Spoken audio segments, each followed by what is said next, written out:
কবি মল্লিকা সেনগুপ্তর লেখা শুভম তোমাকে।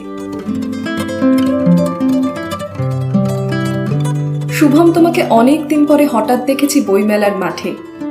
গত জন্মের স্মৃতির মতন, ভুলে যাওয়া গানের মতন, ঠিক সেই মুখ, ঠিক সেই ভুরু, শুধুই ঈষৎ পাক ধরা চুল, চোখ মুখ নাক অল্প ফুলেছে, ঠোঁটের কোনায় দামি সিগারেট। শুভম, তুমি কি সত্যিই শুভম?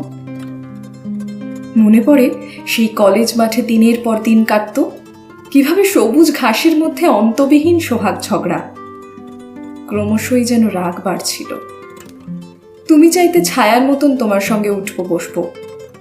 আমি ভাবতাম এতদিন ধরে যা কিছু শিখেছি সবই ফেলনা, সব মুছে দেব তোমার জন্য। তুমি উত্তম ফ্যান, তাই আমি সৌমিত্রের ভক্ত হব না?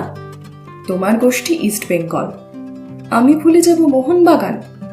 তুমি সুচিত্রা, আমি কণিকার। তোমার কপিল, আমার তো সানি। তোমার স্বপ্নে বিপ্লব, তাই আমি ভোট দিতে যেতে পারবো না। এমন চর্চা চলতো দুজনে। তবুও তোমার ঘাম গন্ধ, সস্তা তামাক, স্বপ্নের চোখ আমাকে টানতো অবুঝ মায়ায়। আমার মতো জেদি মেয়েটিও তোমাকে টানতো প্রতি সন্ধ্যায় ফাঁকা ট্রামে আর গঙ্গার ঘাটে। তারপর তুমি কম্পিউটার শেখার জন্য জাপান চললে, আমিও পুনের ফিল্মি কোর্সে। প্রথম খুব চিঠি লেখা, 7 দিনে লেখা 7টা চিঠি।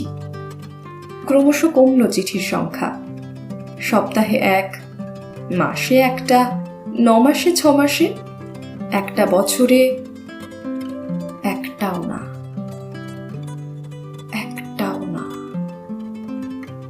ডাক বাক্সের বুক খাঁ করে ভুলেই গেছি কতদিন হলো। তুমিও ভুলেছ ঠিক ততদিন।